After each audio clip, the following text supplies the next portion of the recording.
Mabungahong adlaw mga igsoon, pasensya na nga wala ta ka live, no? Taon-taon na kay medyo napagaw ko niya na iubo gamay, so kung taas akong istorya, dili ko makaubo ko ba, no? Mao na nga karong buntaga naalang ko'y tubagon nga pangutana nga importante kayo kay kabalo na mo related sa kuwang bisyo, no?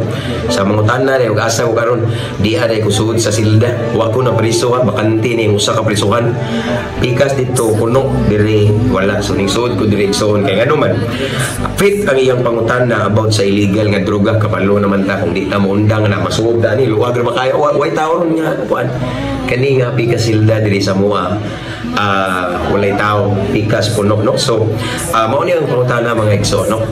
Ang iyang gipangutana na ko diri makita nyo diya sa kuan screen, Pastor, unsay ikatambag nimo para makalikay or hingpit nga mabiyaan o makalimtan ang makadahot nga bisyo sama sa shabu dabdaba, okay? Diri mao man ni expert man ta diri sama sa shabu unta matubag.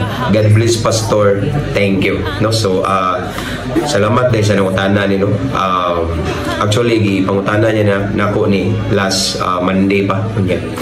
Ningingon ko makalugar ko brad ako dun himo ang video kay himo ang video kay actually mga tsundagan kay nagpatambag nako about ani kanang mga bisyo shampoo gyud, no?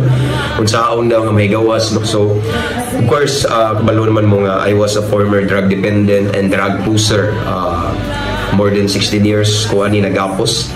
So ako before ko nahimong alagad sa Ginoo, lecturer sa mga kapulisan, diha sa kugikan, pero karon gipag-uon ako sa Ginoo, no? So brad, thank you ay una sa tanan sa imong pangutana ug akong ikatubag mao ni.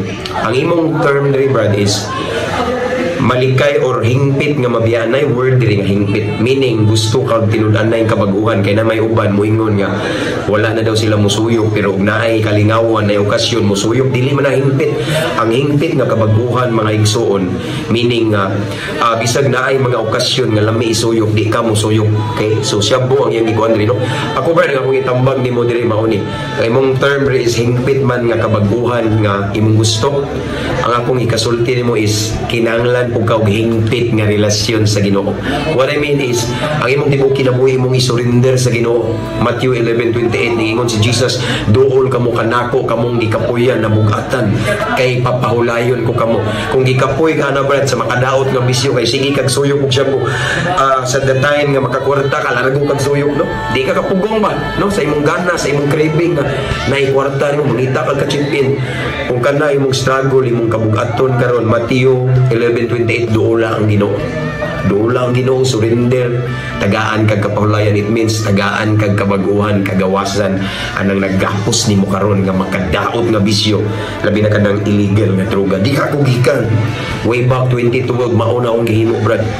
Kay i-rehab na ko nila kay magistorya na ko ako rosa, no? So kung gihimo akong gisurrender tanan, akong gitugyan tanan sa Ginoo, akong kinabuhi akong mga bisyo nga gikapoy na ko, depressed na kay ko, gusto na ko maghikog, nag-attempt kong suicide 3 times kay gusto na ko tapuso na akong kinabuhi kay gikapoy na ko.